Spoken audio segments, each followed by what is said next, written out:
Everyone has a story. And so does everything. Antique, vintage, or curio. Honestly, so exciting to see a doll like this from the 1800s in such incredible condition. Like, we've had collections that have sold for, tens of thousands to hundreds of thousands of dollars. Technological innovations, cultural significance, personal memories. What is it that gives each of these unique items their timeless quality? Can't find these anywhere. No. Join us as we blow off the dust and breathe new life into the past and the curious. In this episode of The Past and the Curious, we explore the craftsmanship of historic tools, intricate art, and personal letters from famous composers. Unveil the story behind a letter from Franz Liszt. It was said that his finger span was so big that he would compose music that nobody could then play after him because they couldn't cover as much ground on the keyboard. Discover the beauty of Chinese embroidery art. The idea that the art's not lost and just the incredible amount of work and detail that goes into this traditional Chinese folk art. Examine the history of a traditional butter churn. The butter churn is a great reminder of that time and the bravery and the tenacity and hard work that the people who lived then did.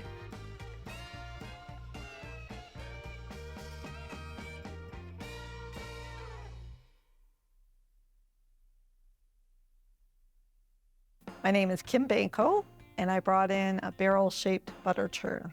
The butter churn has been in my husband's family for years, and we inherited it when we bought the farm that he grew up on. In the history of domestic tools, the butter churn holds a special place, embodying the ingenuity of early agriculture.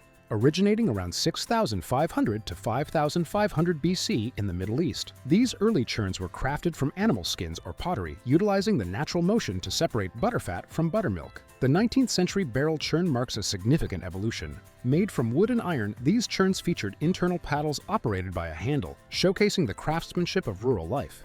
This design improved efficiency and was vital for producing butter, a key method of dairy preservation before refrigeration. As technology progressed, glass churns brought the process indoors, eventually leading to electric churns and industrial production. Despite these advancements, traditional butter churns remain valued for their historical significance and connection to simpler times. Hi, Kim. Welcome to the show. Can you tell me what you've brought to show us today? Hi, Linda. I brought a very old weathered butter churn. We inherited it from my husband's side of the family, and it's been in the family over 50 years for sure. So, Kim, what really stands out to you about this butter churn? I tend to be drawn to anything with mechanical parts, and so I like that. I like time worn, and it's been in the family for so long. It belonged to my husband's grandmother. Why did you want to bring this in today? Well, like I said, we've never known any real details, a history on it. It's just been an artifact that's been sitting in the barn. So I'd love to know some more information on it. Well, considering this has been in a barn for 50 years, it's not doing badly. It's probably missing a lid. I would think the original butter churn probably had a lid on it to keep the contents contained. It's a little worse for wear and a bit rusty. I wouldn't want to pull the handle because I'm not sure whether it would hold up. My family immigrated from Europe. My grandmother came on a boat with 4 children and landed at Pier 21 and then got on a train and went to Saskatchewan. What route did your husband's grandparents take? I know that my husband's grandfather came over by boat from Poland when he was 23 years old. He met his future wife in Manitoba, and that's where they settled until my husband's mother was about 11. And they got on the train with their 2 trunks and some cattle and landed in Princeton with about a 120-acre farm. Kim, your in-laws would have helped lay the foundation for Canadian agriculture. So your family is reflective of the many families who have emigrated to Canada. It just strikes me how brave those people were. I can't imagine. The butter churn is a great reminder of that time and the bravery and the tenacity and hard work that the people who lived then did. So Linda, I've personally never seen a butter churn like this. I did my own research, but I've never seen another one. Have you ever come across one? I did find one online that was for sale, and it was had been in a museum. There are a lot of different butter churns. This one is rather interesting because of the mechanical mechanism. Some of them were just a barrel with, you know, a plunger that went up and down, right? Right. And where this one has the mechanical end of it. So it's an unusual butter churn for sure. Must have made a lot of butter. I think so. Yes. Originally, making butter would have been extremely labor intensive, and a machine like this would help to speed up the process a bit. Well, I'm a big believer in butter over margarine, but how far back has it been in production? Actually, butter has been made more than 4,000 years. Wow. Yeah, I didn't realize that butter has been around that long. To me, this looks really large. How much butter would this have ended up producing? I really can't give you a size or a poundage or anything, but it would make quite a bit of butter. But if you made a lot of butter, farmers used to trade. So a farmer who had a lot of butter might trade with a farmer who had chickens and had a lot of eggs, and so it would become a bartering item as well. And the buttermilk's put to good use too, so nothing's wasted. For sure, nothing like buttermilk pancakes. Butter was a very time-intensive process in the early days. And over time, mechanical things like this were made so that it would make the process faster and allow them to make larger quantities of butter. And then it became more industrialized. And so the process went from being made at home to being made in a factory. So Kim, what space does this butter churn take in your life? Well, during the bad weather, winter months, we've got it stored in our little barn on our property. When the weather turns nice, it's going to end up on our porch, and I managed to get a flower pot inside, have it tilted a bit so it looks like the flowers are spilling out of the butter churn. Maybe I should put buttercups in it. So I would say, looking at the condition of the current butter churn, you know, the fact that not all of the parts are there, I would estimate the value to be about $100. It has such a rich history. Do you think you'd ever part with it? No, I don't. It really only has sentimental value to our family. So what is the plan for the butter churn moving forward? We'll continue to display it on our front porch. Someday when we're no longer around, I hope that our daughter will maybe like to inherit it. It's always something that intrigued her. Definitely we'll still use it for flowers. It's in too rough shape to try and use it for anything else. But yeah, I found the information I found out today was really interesting. Thanks, Kim, for coming in today and bringing your butter churn and sharing the family history with us. Thanks for teaching me more about it, Linda.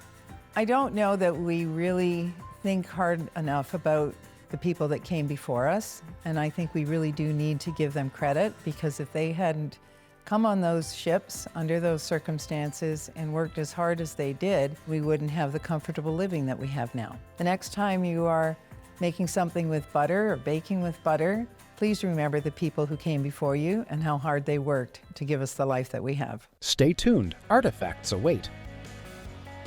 It's sort of a rare art form now, but people could look at this and be inspired to try it themselves.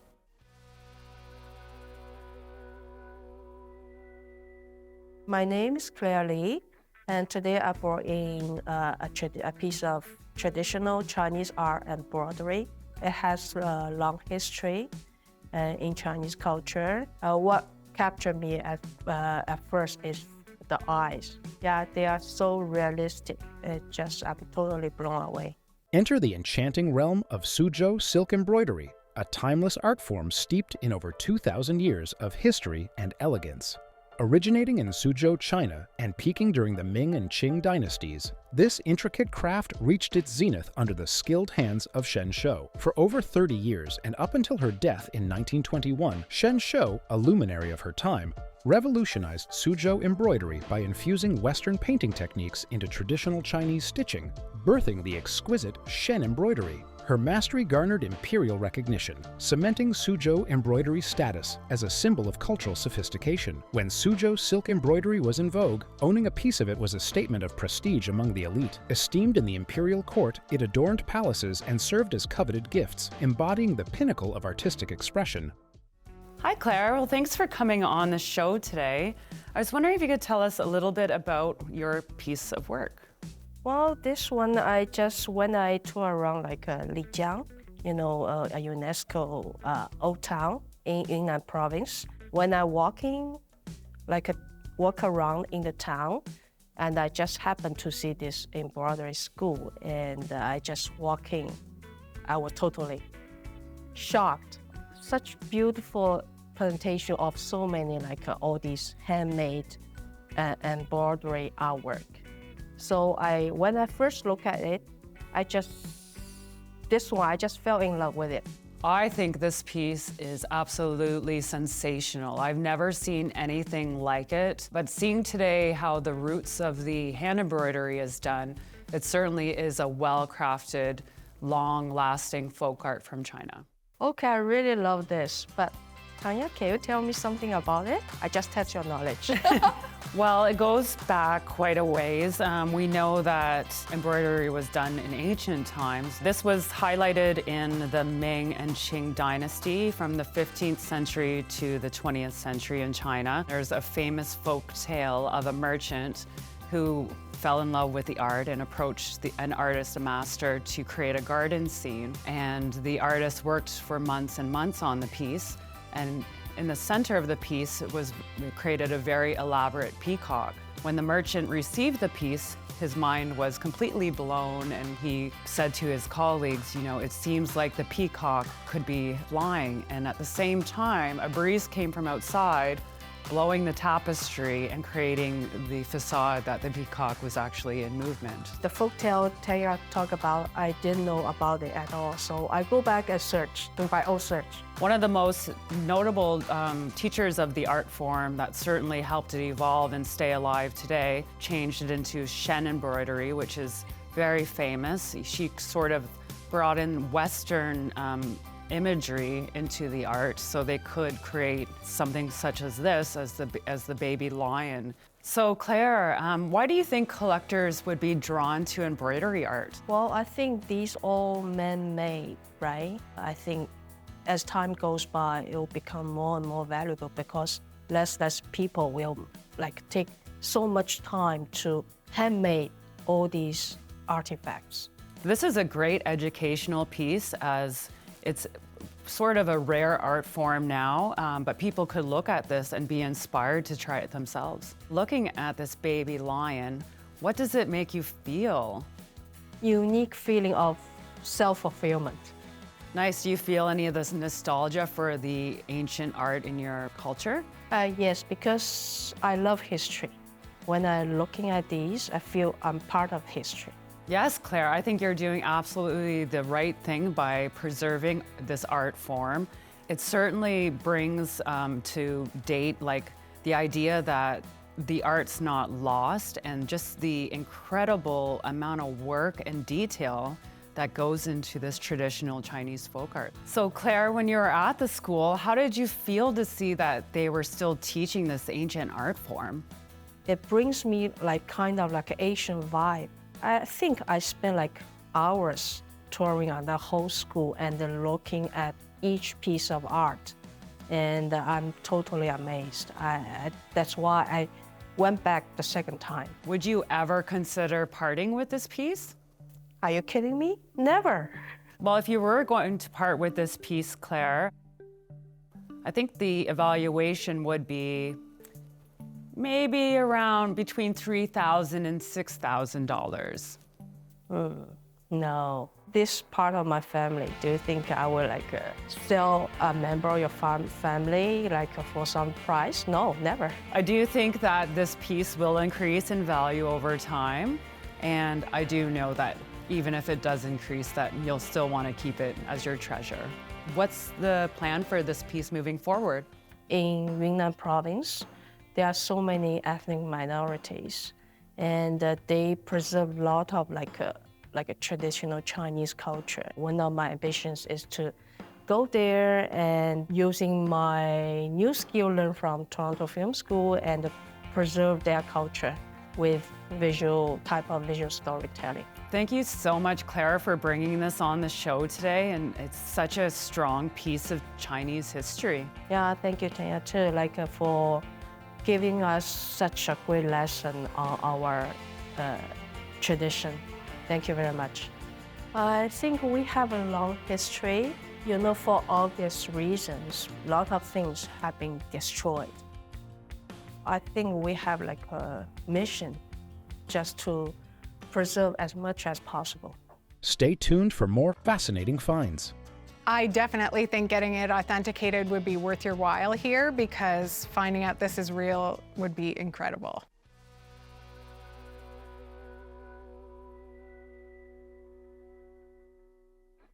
My name is Neil David Farmer. I brought in today a letter from noted composer, pianist, and conductor Franz Liszt. The letter has been in our family as part of my father's collection. Wanted to understand if it was actually an authentic letter. At the heart of music history lies a relic from one of the greatest composers of all time, a letter penned by Franz Liszt. It serves as a poignant reminder of Liszt's final days. Born in Hungary in 1811, Liszt's world was populated by some of the greatest classical musicians of the era, such as Joseph Haydn, Ludwig van Beethoven, and Franz Schubert. As Liszt's career soared to unprecedented heights, he became synonymous with Lisztomania, a frenzy of adoration that swept his audiences into a whirlwind of fervor. His performances were legendary, eliciting swoons and clamors for souvenirs from devoted fans. Yet, beneath the surface of his fame lay a man grappling with mortality. In his final letter, Liszt's trembling hand betrays the passage of time and the toll it has taken on his once vibrant spirit. Welcome, Neil. Thanks so much for coming in today with this very interesting piece of paper. Can you tell me what we're looking at? Yes, it's a letter I believe was written by Franz Liszt. What is it about this letter that really stands out to you? I think it's the man, Franz Liszt. He was a real rock star back in the 1800s, one of the greatest pianists to ever live, and the man makes the letter, I think. Oh, big time. He was such a showman. He was really the biggest deal of his time. So to own a piece of his property back then would have been a huge deal, and today still is. All right, so we're looking at a beautifully preserved letter, which explains the lovely condition of it. On the back side, we have the start of the letter, which is dated the 21st of June, 1886. And then on the back, the rest of his letter with his signature at the bottom written in black ink, and there are a few ink spots next to his signature as well. How great to have such a tangible connection to that time. Liszt really came up around some hugely successful composers and musicians who really helped shape the artist that he became. He grew up with such an incredible musical foundation, but what made him so special was himself as a performer. The way that music flowed through him and was received by the audience was completely special at the time. There was no one who performed like him. He came from a musical family, and his first teacher was his father. He later went on to study under other prolific musicians of the time and eventually surpassed them. Yes, I picture him a combination of Little Richard, Jerry Lee Lewis, and Liberace. That really makes sense how Lisztomania was a thing. I hear women were throwing themselves at him. Anyone would just be screaming, and just to get a piece of a silk handkerchief or, to get a letter like this, faint, can you imagine? It just was absolute madness, and it was truly the first celebrity that would have received that kind of response from an audience. Yes, I know they were after his cigarette stubs and coffee grinds, and anything that related to Liszt is something that they wanted as a souvenir. Bridget, can you give me an idea how rare a letter like this is from Franz Liszt? Totally. It's certainly not something I would ever have come across in person before. I was able to find some other examples of some of his letters that he would have written online. There are probably a handful of letters available out there today. What I enjoy most about this letter is that the facts and the timeline really line up with his true life. The fact that it explains the events he was attending and his health, and the date being just a month before he died. So it does kind of line up with it being a true story, but whether it's authentic, I'm truly uncertain. What makes Franz Liszt so special? He was really known as a one-of-a-kind performer. His use of the entire keyboard was really unique at the time. It was said that his finger span was so big that he would compose music that nobody could then play after him because they couldn't cover as much ground on the keyboard. This method allowed him to use the piano to create the illusion of a full orchestra. This is important because he was actually the first pianist to have a solo recital just on the piano. I didn't know much about the musical ability of Franz Liszt, and was very interested to learn about his finger span and that he was able to play music that many others would not be able to play. Liszt was a quintessential romantic artist, and he was known for being a visionary as well as a rebel at the time, which would have made him very popular still today, I think. So Neil, what space does this letter occupy in your life right now? Do you have it on display in your home? Unfortunately, I don't have it on display, knowing that displayed items usually fade very quickly. So we've had it to put away. Now it is time to shed. When you look at the letter on display here, how does it make you feel? It's having a piece of history right in my grasp. Liszt's life and work are still today the subject of academic research because he had such a lasting impact on society. He actually taught a master class of students around the entire world, and his students were known as Lisztians. Many of his students went on to have some of the most distinguished careers of all time. Items like this are a great reminder of that era in which he lived, living that playboy lifestyle.